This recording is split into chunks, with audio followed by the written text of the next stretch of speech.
The former two-time All-Star Joey Gallo is officially calling it a career and hanging up the cleats. Kind of. He's not going to be hitting. He's not going to be in the outfield. He's trying to be a pitcher. But yeah, we're not going to see prime 40 home run Gold Glover Joey Gallo ever again. We also have another nightmare update for Yankees fans. Clarke Schmidt might be the latest Yankee. I don't know if he's going to go on the IL, but he has an issue, and it's going to be something that we have to monitor over the next few weeks. It's something with his shoulder. We finally got to see the switch pitcher make his debut. Yes, you heard that right. A switch pitcher. The Mariners, they have a kid named Yoshinobu. He throws with both arms, and by the way, he throws 98 from the right side. There's a brand new pitch taking over Major League Baseball. They call it the death pitch, aka the kick change, and also we got some highlights from the Tokyo Series. This is MLB Recap. We give baseball updates almost every single day, so stick around. Hit that subscribe button. Also, if you want to save 20 bucks off on all of your tickets on SeatGeek, use code Fuzzy. Download Underdog Fantasy using code Fuzzy, and you'll get a bunch of free stuff. And also, I'm going to shout myself out. I've been going crazy on my gaming channel, MLB The Show 25. It's pretty good so far, so head on over to Fuzzy Gaming. We're getting closer and closer to 100,000 subs. Now, I purposely left out the first topic of today's video from the intro because I wanted to get your guys' initial reaction without me hinting at it. So Major League Baseball players were polled, and they were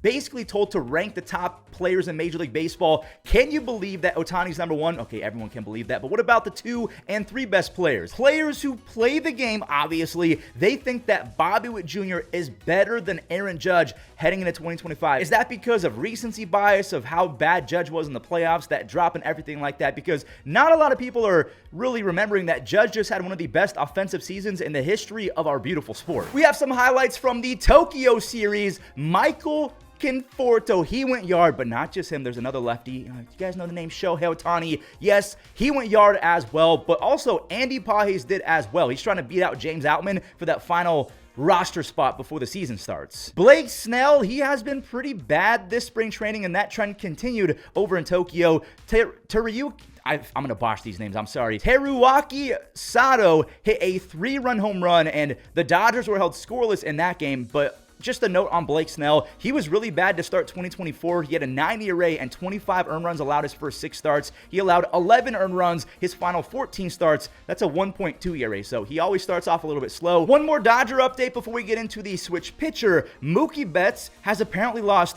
15 pounds over the last week because he actually traveled with the team. Now, the team came out and said that they kind of regret having him travel out there because if they knew how serious it was, they wouldn't have had him travel halfway across the globe for a meaningless game. Now, I know MLB's trying to market the game, so they want all of their stars out there, but the fact that Mookie's lost 15 pounds, he's dehydrated, and he's got flu symptoms, I don't know why he traveled to begin with. That doesn't make any sense to me, but what do I know? You guys remember Pat Venditti, the amphibious pitcher? Obviously, I'm joking. It's ambidextrous, but I gotta use that meme every chance I get. We all know that Pat Venditti kind of set the precedent for this kid, Yorangelo Senja, to be a switch pitcher, but the thing is, Pat Venditti, he wasn't very good. He didn't throw all that hard. Yorangelo actually does. He throws 92 to 93 miles an hour from the left side. You can see he's getting Travis Bazzana to ground out, but in the next inning, he's now facing Travis from the right side. He's just kind of using both angles. He throws 98 to 99 from the right side. He had a couple punch outs and 2 shutout innings. This Yorangelo Senja kid could be an absolute glitch and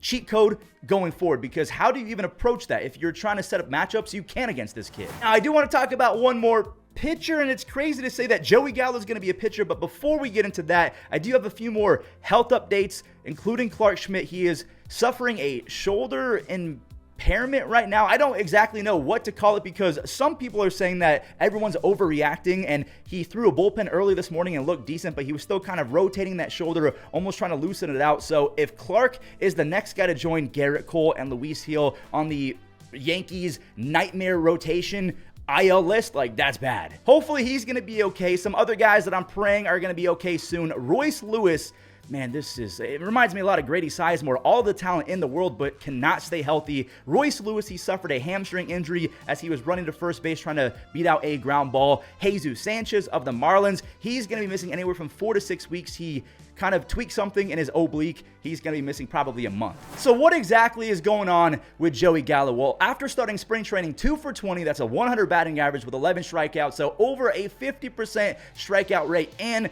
I think his final at bat, he challenged a strike that he thought was a ball, and it was basically down the middle. I think Joey just kind of said, dude, I can't see the pitches anymore. I don't exactly know how to approach hitting in Major League Baseball. I'm done with that side of the game. Which is sad because at one point, Joey was probably a top 20 most famous player in baseball. He was an MLB The Show god. I mean, he had 40 home runs in back-to-back seasons at 23 and 24 years old. He made his first All-Star team at 25 with 22 home runs his first 66 games, which is unreal power. He had his first Gold Glove at 26, and then at 27 won another Gold Glove, so back-to-back, and he made another All-Star team. Like, that's an insane run for a mid-20-year-old, but it just really seems like the Yankee trade changed everything. Like, it became bigger than the game of baseball. He was almost terrified to leave his apartment because Yankees fans were that brutal to him. Now, I know that might not be fair to the entire fan base. Maybe I'm generalizing, but that's Joey Gallo's experience. I'm not going to say he's wrong for it. But now, at 31 years old, Joey Gallo even shared a highlight of him pitching.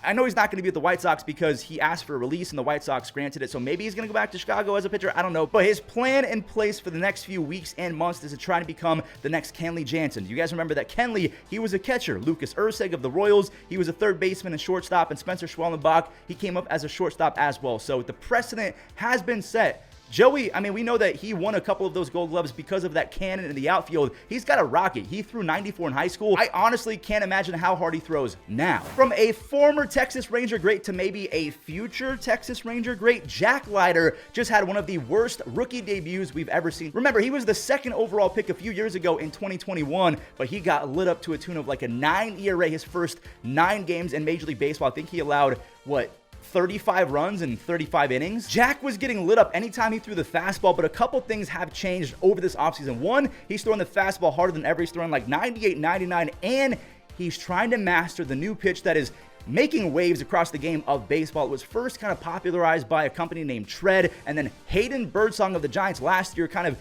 not really debuted it per se, but used it a lot. It's basically a knuckle curve meets a changeup. They call it the kick change, aka the death pitch. Jack Leiter is trying to master that pitch, and so far it's been working pretty well in spring. The strikeouts have been racking up. Clay Holmes has essentially mastered it because he's just a big dude, so he's got bigger hands, so it's easier to get that spike grip. It's basically a splitter without the splitter grip. Another guy who's trying to master it, Andres Munoz, the pitching coach for Seattle, said it's the nastiest pitch he's ever seen. I'm not saying that the kick change is going to revolutionize the game of baseball, but if you can throw a changeup, a harder changeup that also has 8 to 10 inches of vertical drop, I would not want to be in the box facing that, especially if you also have triple digits like Clay Holmes, Andres Munoz, and Jack Leiter. And there you have it. Today's recap is in the books, and man, spring training is basically over. Opening day, I think, is 1 week away. So be sure to subscribe so you never miss a regular season recap. We recap every game every single day, and also head on over to Fuzzy Gaming. We're inching so close to 100K. All right, I got to break out Toxic Fuzzy. I'm going to be putting the ball in play.